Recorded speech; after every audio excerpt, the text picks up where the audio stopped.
There is no golden bullet. It's not like this one thing will mean Ukraine wins. It's not like that. It's about having maneuverability to outwit the opponent, and we're not letting Ukraine do that, and that stretches out the war. I mean, Russia will only stop when they're on the back foot. Yeah, when they're on the back foot Yeah. economically, militarily, informationally. You've got to put them in a position where they're second guessing. What are we going to do next? Ukraine kind of did that with Kursk. That kind of shocked the Russians. But you've got to be doing that all the time. You have to basically, there's a great Russian word, kashmarit, to nightmare someone, to kind of confuse them to the point where they don't know what's going to hit them next. And then the Kremlin will start to question its aggressive foreign policy. Peter, let's start with Ukraine, where you are right now. Vladimir Putin seems to have been delivering on his malign promise of retribution for Ukraine's incursion into Kursk. Towns and cities in every region of the country have been hit by Russian missiles. What's the effect on the morale of the ordinary people you've been speaking to and been around? So I'm not sure that I would classify what Russia is doing now as retribution for the successful Kursk incursion. I mean, Russia's intent is to destroy Ukraine as a sovereign country, and it's been pursuing that for hundreds of years. It's an old tradition, and Putin has been pursuing that actively since 2014 and intensifying it since 22. I work on a war crimes project in Ukraine, recording war crimes, and the war crimes have been incessant since 14 and since 22. So I don't think what we're seeing now is about Kursk. What he probably wants to do, though, is cripple Ukrainian energy. And as you say, break its population's belief in the ability to live in Ukraine in the lead up to the winter. And what he's probably doing is trying to stimulate a refugee wave into Europe, a bit like we had in 2016 when he bombed Aleppo and stimulated a refugee wave from the Middle East into Europe. And through that, do things like try to influence the US election. I mean, the game is much bigger than just Ukraine. That's probably what he's doing and why it's happening right now. Because if you see what they're hitting, energy infrastructure, schools, homes in West Ukraine, I mean, that spells a very clear message. You cannot survive in this country in winter, and nowhere is safe. You can't even flee to the west of the country.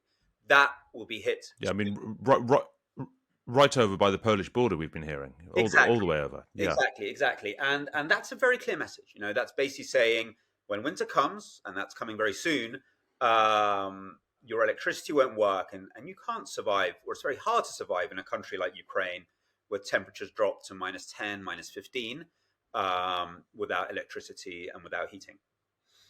Would it be accurate to say that the assault has had a new intensity in recent weeks, though? So it's been going for it comes in waves, but definitely in the last sort of literally sort of week or so, it's been very, very targeted on energy infrastructure and on people. I mean, it's a war against people. He's trying to make the country unlivable. But again, look at the dates. We're a few months away from October, November. So you start now in order to decimate the electricity infrastructure in time for that, to not give them not give the country a chance to recover. So I think that's the plan.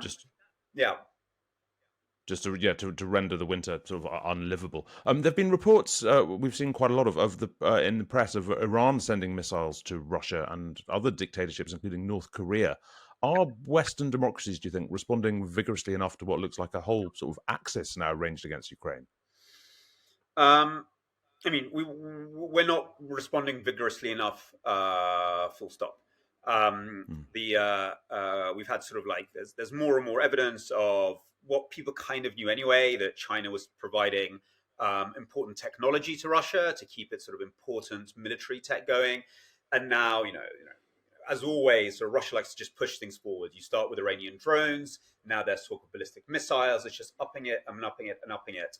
And I think our adversaries, China, Russia, Iran, North Korea, they see this as a joined up war in order to supplant democracies and become the rulers of the world. I mean, that's how they see it. They don't see this as like a little conflict in Ukraine. They see this as part of a much bigger game. And I don't know whether we've fully woken up to this at all. Yeah. Well, I mean, over the weekend, the former Defence Secretary, Grant Shapps, he again called for the UK to be allowed to allow Ukraine to use long-range missiles supplied by the UK to strike on Russian territory itself. How significant would that be if that could be done with the UK's blessing? I think that the UK is waiting for the Americans' blessing. Obviously, it would be very significant, both in terms of what you can do militarily. I mean, Russia would have to move its missiles back. Look, war is a game. You do one thing, the enemy will do something else, and then you do something else. But you've got to give the Ukrainians the ability to strike back, which we would use. I mean, all they're asking for is to be able to fight to defend themselves in a rational way. They're not asking for anything particularly weird or crazy.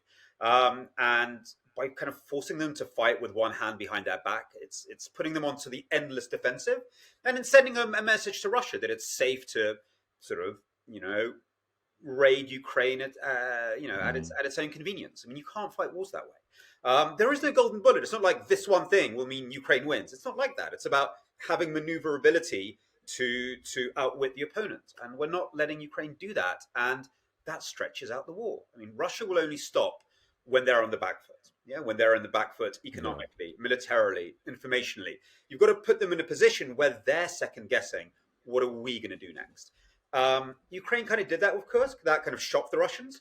But you've got to be doing that all the time. You have to basically, there's a great Russian word, kashmarit, to nightmare someone, to kind of confuse them to the point where they don't know what's going to hit them next. And then the Kremlin will start to question its aggressive foreign policy.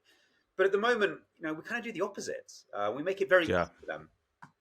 Very, very, very predictable. Look, let's turn to your podcast, which is called Autocracy in America. With your experience of autocracies, we've just been talking about autocracies. How can the world's greatest democracy be at risk of autocracy?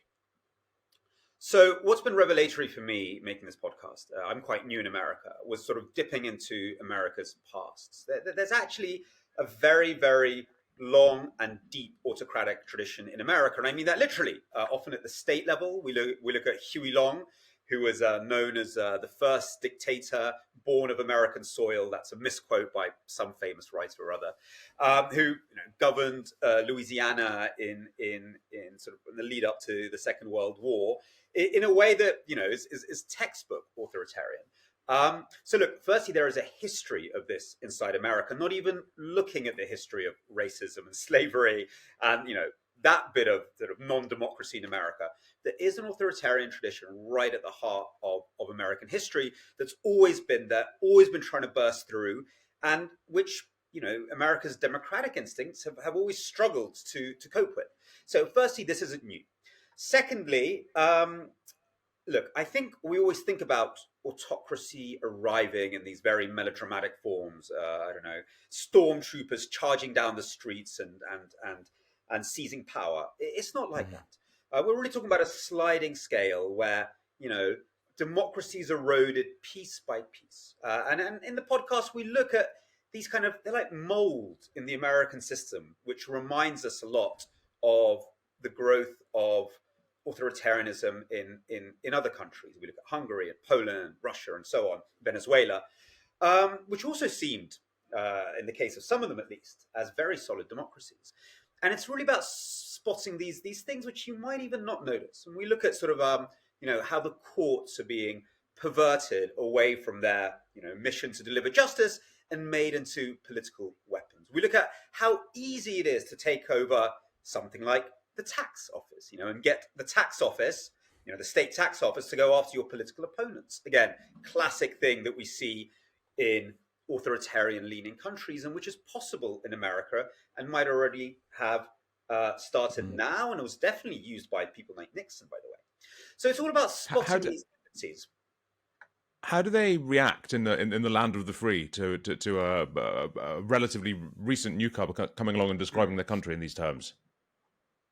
So I don't. All I do is humbly bring my knowledge from the rest of the world and say, guys, these are the things you should be looking for. My co-host Anne Applebaum is a real American, but we're very much coming at this, from a sort of like, this is what we've learned in our travels across the world, and some of the things we see in America really worry us. But look, it's a podcast full of interviews and stories and journeys into America's past. And this can all be reversed. What worries me most about America isn't one thing. What worries me most is this sort of apathy that I see in so many places. That's sort of like, oh, democracy doesn't really work, and there's lots of data to show this. The institutions don't work. It's all failed. Now, most people won't then say, I need a dictator tomorrow. Some do, but most don't. But that apathy is exactly what I saw throughout Central and Eastern Europe. And that apathy is produced. That apathy isn't there naturally. It's there because institutions aren't working. They're not delivering. So there's this sort of bad cycle that's coming. Because there's democratic decline, people aren't satisfied with democracy.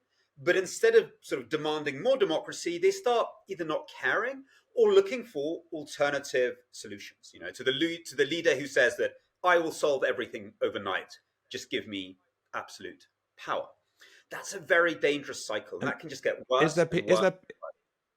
Is there, Peter, a link between what we were talking about a few moments ago and this? How much of the American sort of disillusionment with institutions, disillusionment with America, with democracy, the drift towards autocracy, is to do with sort of direct and deliberate Russian or Chinese attempts to subvert American democracy? Is that going on? Is that a bit of a conspiracy theory? What's your view? Oh no, look, it's clearly going on. It's clearly going on, and we just had these rather stunning sort of revelations by the Department of Justice, which I don't know whether your listeners have read through the 77 pages that they published about kind of Russian influence ops in America. About funding influencers, yeah. Yeah, funding influencers, a lot more than that, like creating fake websites. I think we kind of know all the things the Russians get up to. If you don't, my previous book, This Is Not Propaganda, detailed these things in a lot of fun stories. But look, what's worrying is not that these things are happening. In the sense, foreign influence ops from your adversaries is something that you should be prepared for. I mean, this is what these countries have always done. What's worrying is when it happens in America, there isn't this kind of, reaction that we all face a bigger threat than the other party. Instead, it gets sucked into this partisan debate where, it becomes about, the sense that the foreign adversary is backing your political enemy, which means you're either against it or you're kind of for it. A lot of Republicans were like, hey, we're backing Donald Trump, good, or denying that it exists. So instead of being kind of a wake-up call and a moment of coming together to say, look, we're under attack from foreign adversaries, let's put our differences aside, let's make sure that we can face off this threat together.